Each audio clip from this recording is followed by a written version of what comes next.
जिस तरह बिहार में कचरा को सफाया कर दिया गया है, उसी तरह वसई विरार में भी जितने सारे कचरे हैं वो सारे कचरे साफ हो जाएंगे। आता जर राहुल गांधी जिंकले असते तर काय बोलले असते? आणि एक तर बघ काय, जर लोकांना विकास दिसतोय, आज एक नेतृत्व दिसतोय, आज जे देशाचं हिंदुस्थानाचं त्याचबरोबर या देशाचं नेतृत्व, या जगाचं नेतृत्व करत आहे, असं मोदीजींचं नेतृत्व आहे. आणि कुठे जल्लोष साजरा करण्यात येत आहे. आणि नक्कीच इथलीही बिहारची नागरिक, इथलेही उत्तर भारतीय नागरिक हे भारतीय जनता पार्टी बरोबरच राहणार आहे. आणि येणाऱ्या महापालिकेत सर्व ठिकाणी कमळ कमळ आणि कमळच दिसणार आहे. टेंडर बघा, टेंडर काढा तुम्ही ती, आणि त्याच्यामध्ये कशा प्रकारे टेंडर गेलेले आहेत तुम्ही हे फक्त दिसते का इकडून आले तिकडून आले, पण लोएस्ट टेंडरला का दिलं नाही? त्याच्याकडून 100 रुपयाच्या स्टॅम्प पेपरवर लिहून घ्यायचं, कमी हे करण्यास तयार नाही, आणि मग तुम्हाला ज्याला पाहिजे त्याला द्यायचं. नमस्कार, मी अजय वर्मा आणि आपण सगळे पाहता थिंकिंग ऑफ युथ, विचार युवकांची. सध्या ज्या प्रकारे बिहारमध्ये आपण बहुमूल्यांनी भारतीय जनता पार्टी ह्यावेळी आलेली आहे, त्याचा जल्लोष कार्यक्रम संपूर्ण भारतात तर होत आहे, त्याच प्रकारे वसई विरारमध्ये पण आपल्याला दृश्य पाहायला भेटतो. कारण की ज्या ठिकाणी आपण उपस्थित आहे तो परिसर म्हणजे साकार नगरचा जनकपूर धाम. जनकपूर धाम म्हणजे गेले अनेक वर्षापासून इकडे उत्तर भारतीय आणि बिहारी समाजाचे अधिकतम 70% ची लोकसंख्या या ठिकाणी आहे. आणि त्यांनी आज भारतीय जनता पार्टीचा जे विजय झालेला आहे त्या प्रकारे इकडेही सुद्धा जल्लोष साजरा करण्यात येतो. सध्या आपल्या बरोबर उपस्थित इकडचे तमाम भगिनी आहे, त्याचबरोबर भारतीय जनता पार्टीचे कार्यकर्ता, वरिष्ठ अध्यक्ष सर्व इकडे उपस्थित आहे. आपण पहिला महिलाकडे जाणार आहे, कारण की ज्या प्रकारे महिलांनी संपूर्ण पुढाकार घेऊन आणि पुढे येऊन भारतीय जनता पार्टीला मत दिलं, त्यांचं म्हणणं काय त्यांच्या तोंडाने ऐकूया. क्या कहेंगे जिस प्रकार से अब बिहार में आपकी जीत हुई है और उसका एक दृश्य जल्लोष आप यहाँ पर मना रहे हो, क्या लगता है आगे आने वाले समय में बिहार में अच्छा काम होगा? एकदम 100% अच्छा काम होगा, उसमें कुछ बोलने वाली बात ही नहीं है।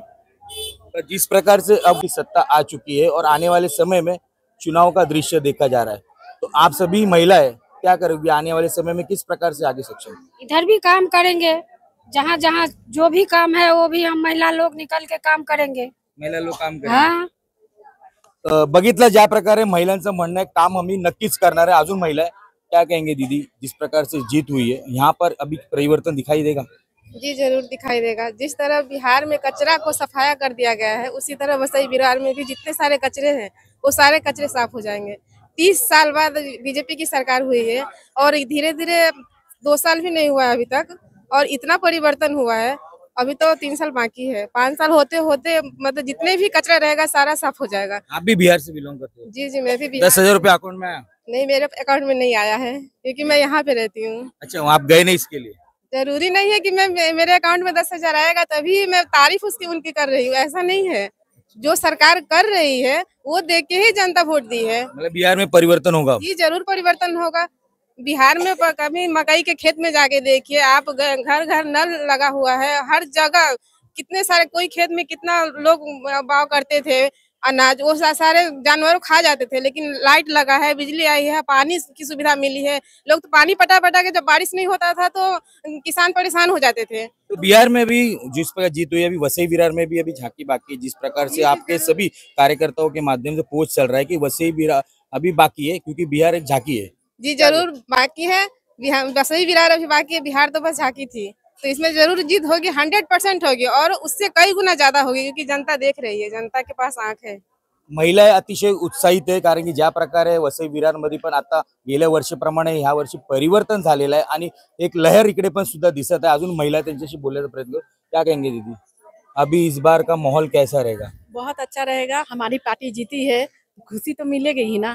खुशी तो मिलेगा ही, हाँ। पर वसई विरार में तो अभी बाकी है, लेकिन आने वाला समय चुनाव का है। लेकिन हिम्मत है कि हम जीतेंगे। आप लोग सब सक्षम हाँ, हैं। पूरा। आता आपल्या बरोबर उपस्थित महेश पाटील जी जे माजी सभापती होते आणि या ठिकाणी त्यांनी स्वतः इकडे या सर्व कार्यक्रमामध्ये उपस्थिती दिली. आपण त्यांच्याशी पण चर्चा करण्याचा प्रयत्न करू. पण सध्या आपल्या बरोबर विरारचे अध्यक्ष आहे मनीष वैद्यजी. मनीष वैद्यजी काय म्हणणार, ज्या प्रकारे बिहारमध्ये अतिशय मोठ्या प्रमाणात आपल्याला विजय भेटलेला आहे, या येणाऱ्या निवडणुकीमध्ये वसई विरारमध्ये कशी रणनीती असणार आहे? प्रथमतः मी बिहारच्या नागरिकांचे धन्यवाद करतो की त्यांनी एक चांगला विचार करून विकासाच्या दृष्टिकोनाने मोदीजींच्या नेतृत्वात असलेली एनडीएची सरकार तिकडे आणलेली आहे. आज तुम्ही बघत असतील की लोक अशीच मतदान करत नाहीये. आज जे बिहारमध्ये जे भारतीय जनता पार्टीने केलं आणि आज त्या याच्यावरच लोकांनी मतदान केलं. आज हर घर शौचालय अशा कित्येक योजना आहेत. आज जे तुम्ही बोलतात आहे की लाडकी बहीण योजना, ही लाडकी बहीण योजना कशासाठी आहे तर महिलांना सक्षम करण्यासाठी आहे, महिलांना रोजगार निर्माण करण्यासाठी आहे. यासाठी ही लाडकी बहीण योजना आहे आणि त्यासाठी लोकांना ते सगळं आवडलेलं आहे. मोदीजींनी जे नेतृत्व केलेलं आहे लोकांना आवडते आणि त्यामुळे सगळ्या इथे आज फक्त भाजप भाजप भाजप आणि कमळ फुलते. एक तर्फा निर्णय भारतीय जनता पार्टी आलाय आणि कुठे नितीश कुमार आणि समोरचे आपले आरजेडीचे त्यांच्याकडे झाला नाही, पण एक तर्फा अचानक निर्णयानं म्हणजे राहुल गांधी कुठे ना कुठे जे बोलत होते काय खरं होतं का? आता जर राहुल गांधी जिंकले असते तर काय बोलले असते. आणि एक तर काय जर लोकांना विकास दिसतोय, आज एक नेतृत्व दिसतोय, आज जे देशाचं हिंदुस्थानाचं त्याचबरोबर या देशाचं या जगाचं नेतृत्व करत आहे असं मोदीजींचं नेतृत्व आहे आणि कुठे ते राहुल गांधीचं नेतृत्व. आज त्याच्यामध्ये लोक कम्पॅरिझन करतात आहे, त्याच्यामध्ये जो मोठा फरक दिसतोय त्यामुळे लोक आज भारतीय जनता पार्टी बरोबर आहे, मोदीजींबरोबर आहे. आणि नक्कीच आम्ही आज इकडे उपस्थित आहे, ही बिहारची जनता इथे आहे, आम्ही इथे उपस्थित त्यांच्याकडे जल्लोष साजरा करण्यात येत आहे आणि नक्कीच इथलीही बिहारची नागरिक, इथले उत्तर भारतीय नागरिक हे भारतीय जनता पार्टी बरोबरच राहणार आहे आणि येणाऱ्या महापालिकेत सर्व ठिकाणी कमळ कमळ आणि कमळ दिसणार आहे.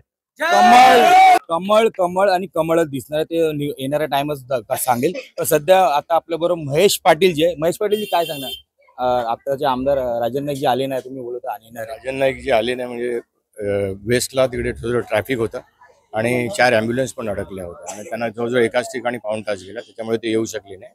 पण ज्या प्रकारे आपण ज्या रस्त्याने चालत आलो, सकार नगर असो फुलपाडा असो, त्या रस्त्याची अवस्था आपण पाहिली का? अजूनपर्यंत सण सुद्धा गेलेला आहे पण रस्त्याची व्यवस्थित डांबरीकरण झालं नाही, त्यावरती काय म्हणा? आपली पण त्या एवढी जबाबदारी आहे ना. बघा, अगोदर जे टेंडर होतं, आजपर्यंत जे टेंडर निघालं होतं खड्डे बुजवायचं, तर तुम्ही बघा की या मागच्या 10 वर्षामध्ये प्रत्येक वर्षी किती पैसे खर्च झालेले आहेत त्याला. मागच्या वर्षीचं बजेट होतं 180 करोड रुपये. आम्ही आल्यावर आम्हाला ते जेव्हा लक्षात आलं तेव्हा ते टेंडर कॅन्सल करण्यात आलं आणि आता यावर्षी 69 करोडचं टेंडर, ते पण 18% असल्यामुळे आता 12% GST झाल्यामुळे ते साधारण 60 करोडवर होईल. एका वर्षाचं 180 करोड रुपये टेंडर कुठे आणि आता आम्ही काढलेलं 60 करोड टेंडर कुठे? पण विरोधकांचं म्हणणं आहे का इकडचे कॉन्ट्रॅक्टर नव्हते, ऑनलाईन प्रक्रिया झालेली आहे, नगरमधून पुणेमधून तिकडचे कॉन्ट्रॅक्टर इकडे घेतात, तर त्यावरती त्यांचं हस्तक्षेप कसं? टेंडर बघा, टेंडर काढा तुम्ही ती आणि त्याच्यामध्ये कशा प्रकारे टेंडर गेलेले आहेत तुम्ही हे फक्त दिसते का इकडून आले तिकडून आले, पण लोएस्ट टेंडरला का दिलं नाही? त्याच्याकडून 100 रुपयाच्या स्टॅम्प पेपरवर लिहून घ्यायचं, कमी हे करण्यास तयार नाही आणि मग तुम्हाला ज्याला पाहिजे त्याला द्यायचं. पत्रकारांनी जाऊन या गोष्टी बघायला पाहिजे. महत्वाचं हे पण प्रश्न आहे की 4 ठिकाणी कॉन्क्रिटीकरण म्हणजे एक रस्ता पास झाला होता, पण आता तुमची सरकार आल्यानंतर ते कॉन्क्रिटीकरण थांबवण्यात आलं आणि आता ते सध्या डायरेक्टली कॅन्सलच झालंय, त्यावरती का काय? कॅन्सल झालं ते बघा ना. 240 करोडचं टेंडर बघा, आता पुढे किती येईल ते 200 करोडच्या खालती येईल.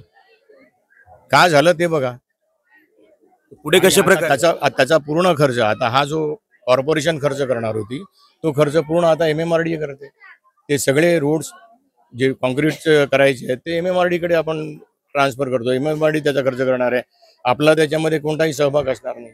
पण जबाबदारी आपली आहे, कारण की ज्या प्रकारे निष्कृष दर्जाचं काम चालू आहे 100% आपली जबाबदारी आहे ना. ते आयुक्तांवर कारवाई ज्या वेळेला त्यांनी केलं तेव्हाच व्हायला पाहिजे. माझी 5 वर्षामधली तुम्ही लेटर बघा, माझं कॉर्पोरेशनमध्ये प्रत्येक मिटिंगमध्ये, काउन्सिलच्या मिटिंगमध्ये माझे मिनिट्स काढा आणि ते बघा मिनिट्समध्ये मी काय बोललोय. मग कोणी घेतली त्याच्यावर कारवाई का नाही झाली ते पण बघा. पुढे वाटचाली कशी आहे? तोंडाला निवडणूक आहे आपल्या स्वराज्य संसद, कशा आम्हाला चांगलं काम करायचं आहे, लोकांबरोबर राहायचं, आम्ही लोकांसमोर आणि लोक आज बिहारमध्ये दाखवलंय मोदीजींच्या नेतृत्वाखाली की लोक भारतीय जनता पार्टी बरोबर आहे. त्याच्यामुळे विशेष येत नाही काय, महानगरपालिकेवर परिवर्तन होणार आहे 100%. बघितलं ज्या प्रकारे लोकांचा आता विश्वास अतिशय वाढत चाललेला आणि एक थेट म्हणणं आहे आता आम्ही विधानसभा परिवर्तन केलं, येणारा निवडणूक जे वसई विरार महानगरपालिकेचा निवडणूक मध्ये सुद्धा आता परिवर्तन आपल्याला पाहायला भेटेल. ग्राउंड लेवलवरती भारतीय जनता पार्टी काम करत आहे असं थेट त्यांचं म्हणणं आहे. कॉन्क्रिटीकरणचा जे टेंडर होता त्याची जी रक्कम होती ते कुठे ना कुठे चुकीची होती, त्यासुद्धा त्याला थांबवण्यात आलंय आणि पुढे चांगल्या प्रकारे काम होणार ते सुद्धा आपल्यासारखे बघण्यासारखं असेल. कशा प्रकारे कशा पद्धतीने भारतीय जनता पार्टी पुढे काम करणार आपण आपल्या चॅनलच्या मार्फत नक्कीच दाखवायचा प्रयत्न करू. आतापर्यंत एवढं प्रत्येक गोष्टीची अपडेट आमच्या चॅनलच्या मार्फत आम्ही तुम्हाला पोहोचत राहू. नमस्कार.